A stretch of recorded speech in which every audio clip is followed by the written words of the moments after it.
wabarakatuh. Waalaikumsalam warahmatullahi wabarakatuh. Mohon izin Bapak kami presentasi dan selamat pagi juga untuk Bapak Ibu semua yang ada di ruangan ini. Nah, saya sendiri Ayu Wulandari, ada Ibu Afetrita Crowley BR Sagala dan juga Bapak Dendi Kardiansa. Ada salah satu rekan kami bernama Ibu Bintang Filosofi, pada saat ini belum bisa membersamai kami. Pada mata kuliah perancangan dan pengembangan kurikulum yang diampu oleh Bapak Profesor Dr. Yandi Medical Science di topik 5 ruang kolaborasi ada 7 aspek rancangan pembelajaran yang mana where to, sedangkan kami hanya membahas terkait T, yaitu to be tailored.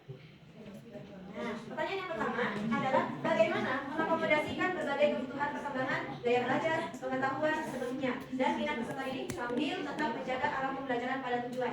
Caranya, untuk mengakomodasi kebutuhan peserta didik antara lain menjadikan pengetahuan bermakna dan relevan bagi peserta didik, memberikan kesempatan kepada peserta didik untuk menerapkan dan menemukan idenya sendiri, kemudian menyadarkan peserta didik untuk menerapkan strategi belajar sesuai dengan keinginan atau motivasi yang ada pada mereka.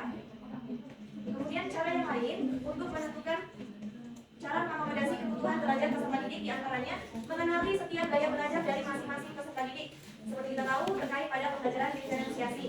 Kemudian menyediakan sumber bahan ajar yang sesuai dengan gaya belajarnya. Kita bisa menggunakan konten, konsep, dan satu lagi proses. Nah, selanjutnya mengarahkan peserta didik sesuai dengan gaya belajar yang mereka miliki. Selanjutnya akan dijelaskan oleh Ibu Afe. Selanjutnya cara mengakomodasi kebutuhan terhadap pengetahuan peserta didik. Nah, di sini yang pertama, kita bisa mengenali informasi awal tentang pengetahuan sebelumnya atau kemampuan awal dari peserta didik melalui tes diagnostik awal. Nah, yang kedua, menggunakan berbagai macam jenis asesmen yang mendukung penerapan pengetahuan sebelumnya dari si peserta didik. Dan selanjutnya, cara mengakomodasi kebutuhan minat peserta didik dengan cara kita dapat mengarahkan peserta didik untuk terus mengembangkan minat yang dimiliki oleh si peserta didik tersebut. Yang kedua, menggunakan berbagai media pembelajaran yang menarik agar dapat menarik perhatian dan keterlibatan si peserta didik secara aktif selama dalam proses pembelajaran. Yang ketiga, memotivasi setiap peserta didik yang memiliki minat. Lalu ada pertanyaan kedua, bagaimana cara menyesuaikan rencana pembelajaran apabila ada perubahan kondisi di sini di tersebut untuk memaksimalkan keterlibatan dan efektivitas pembelajaran. Nah, di sini kita bisa menganalisis berbagai hambatan atau perubahan apa yang terjadi. Seperti misalnya contohnya sarana dan prasarananya tidak mendukung atau terkendala, atau mungkin alokasi waktunya tidak cukup. Kita analisis dulu itu bagian itu. Setelah itu kita lihat rancangan pembelajaran sebelumnya. Kemudian kita bisa memprediksi tantangan yang akan muncul selama proses pembelajaran. Nah, jadi intinya untuk menyesuaikan rencana pembelajaran apabila terjadi perubahan kondisi, kita harus melengkapi kebutuhan yang di atas sebelumnya telah saya jelaskan, yaitu ada where dan why, do and all, lalu ada equip, ada provide dan evaluate. Kalau kita melengkapi kebutuhan itu, kita bisa menyesuaikan pembelajaran meskipun kondisinya berubah. Jadi kita memahami tujuan, apa yang akan dicapai, dengan kondisi seperti apa, dan apa batasan yang harus dicapai. Perubahan kondisi bisa ditangani sambil tetap menjaga arah pembelajaran. Selain itu, dengan memahami karakteristik peserta didik, jadi kita juga bisa menerapkan untuk end point tadi ya, dapat mengambil tindakan penyesuaian berdasarkan evaluasi dan refleksi yang kita punya kami sebelumnya terhadap rancangan pembelajaran yang telah dibuat sebelumnya, sehingga muncul sebuah perbaikan model dan metode yang akan digunakan pada pembelajaran selanjutnya. Demikian presentasi dari kami. Ada yang bertanya? Saya menyayangka dari kelompok 5 yang bertanya mengenai bagaimana jika di modul tidak sama dengan di lapangan atau saat kita mengajar. Nah, menurut pengalaman saya pernah mengalami hal yang serupa, di mana pada saat itu kelompok saya minta untuk melakukan pembelajaran yang ada diferensiasi. Ayo kita coba gitu ya. Jadi kita coba, ternyata kenyataannya itu kan yang diminta ibu itu, guru ngomong itu sesuai tingkat kemampuan untuk buat kelompoknya. Nah, jadi di satu kelompok, ya di kelompok yang kurang mampu, mereka mengetahui gitu, Bu, ini siapa yang buat kelompoknya, gitu ya. Jadi kita kan nggak bisa jawab tuh gimana ya, ya ibu yang buat, terus siswa itu jawab, Bu, ini kelompok buangan ya, itu. Nah itu satu ya. Gimana kita mengatasinya kalau misalnya mau bilang itu sama anak itu. Terus ternyata yang kita harapkan untuk mereka lakukan itu nggak sama. Contoh tadi yang kita harapkan kalau misalnya siswa itu kurang mampu, ya udah dia kerja LKPD yang kita sediakan aja dengan baik. Nah ternyata nggak bisa juga gitu. Jadi kan tadi harapannya semua mereka bekerja sama tuh, karena tahu ayo teman-teman kita sama-sama kerjanya, harapan guru seperti itu. Ternyata saat disuruh tidak gitu, bahkan semuanya hanya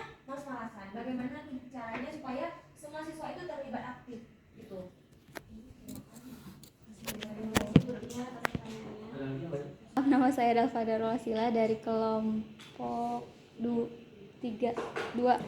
Saya di sekolah itu memiliki masalah. Nah, jadi saya itu ditugaskan untuk mengajar salah satu kelas, itu kelas 8.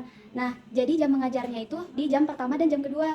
Nah, tetapi kita itu ada pembiasaan. Di awal itu ada pembiasaan, namanya pembiasaan sholat duha dan literasi. Nah, karena pembiasaan itu biasanya yang jam pertama itu kepotong. Jadi saya harusnya 2 jam mengajar di kelas itu, jadi hanya 1 jam.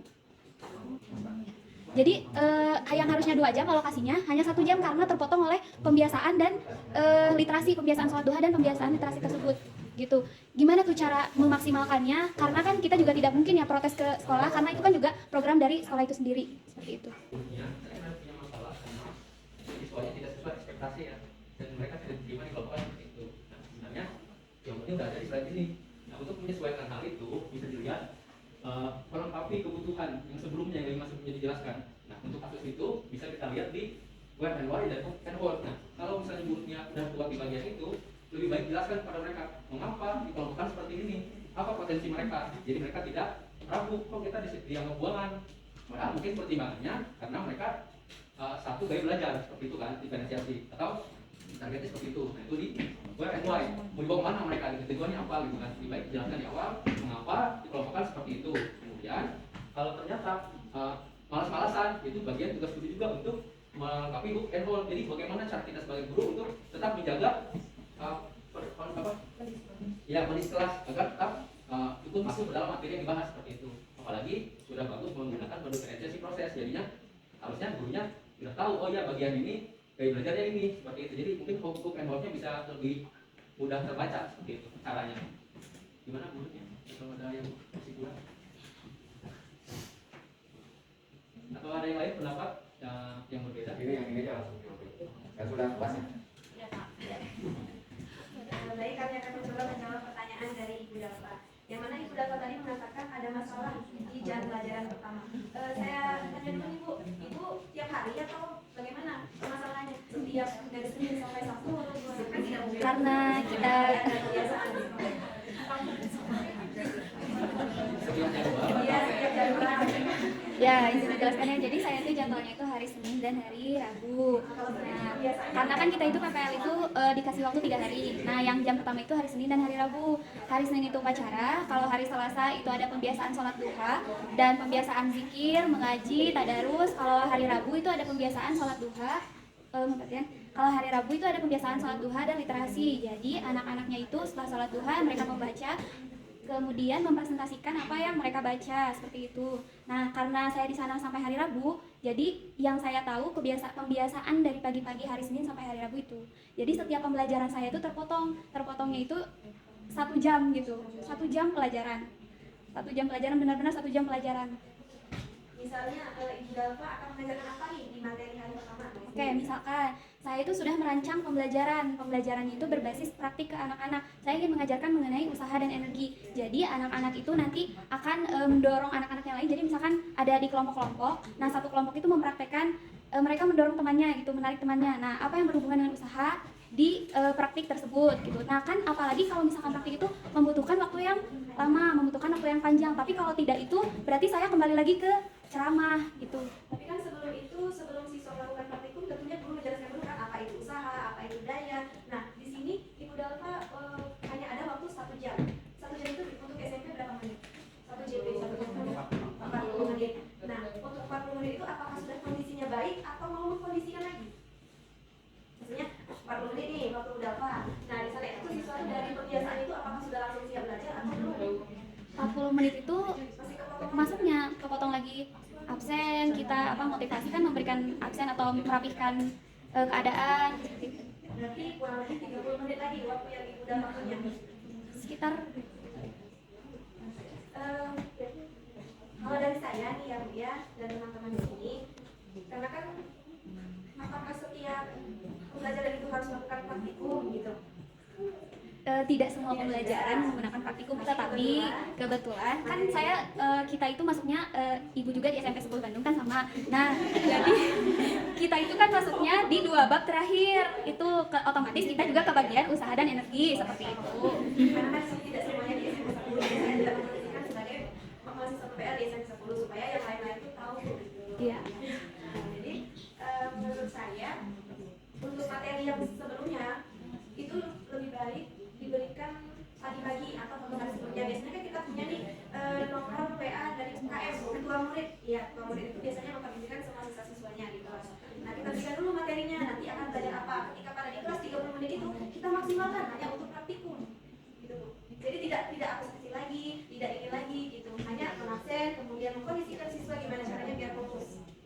Jadi beberapa itu kan suatu hal yang mungkin yang dibuat melalui web di modul bagaimana caranya jadi kerja kalian itu sudah diprediksi akan terjadi. Nah, kalau untuk praktikum bisa jadi jika benar-benar menggunakan alat saat mereka interaksi sudah masuk kelas persiapan alat yang ada di kelas yang akan digunakan. Nah, kalau tadi ternyata kebetulan materinya gaya dan usaha sebenarnya Sadar energi.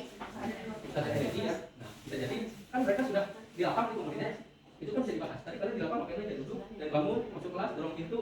Sebenarnya kegiatan-kegiatan itu juga bisa masuk praktek-praktek yang kaitannya dengan itu gitu. Materi yang akan dibahas. Jadi begitu mereka datang sudah tahu. Tinggal ditanya saja sama pada semangat itu. Tadi kalian makanya di luar apa? Coba menurut kalian termasuk kayak apa yang kalian lakukan tadi? Seperti dorong pintu, kalian bangun dari duduk, atau kalian dorong-dorong untuk mau masuk. Itu kan bisa juga. Betul tadi materi juga itu. Gitu. Sebenarnya karena ini sesuatu yang sudah rutin terjadi dan tahu akan terjadi, maka dari itu rancangannya berubah.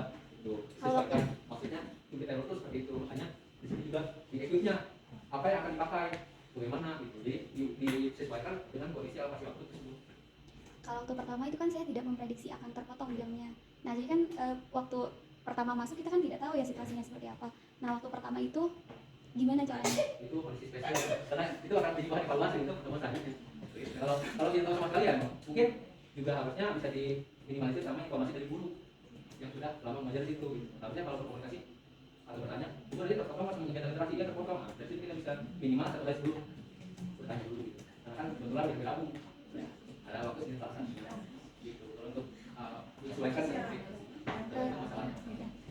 Tadi kan materinya diberikan dulu, maksudnya materinya diberikan dulu minimal 1 hari sebelum saya masuki kelas. Nah kalau misalkan bagaimana cara kita memastikan bahwa anak-anak itu membaca materi yang kita berikan? Kalau misalkan kan tadi kata Bapak itu praktikum itu kita melakukan dulu, baru dijelaskan kan tadi seperti itu.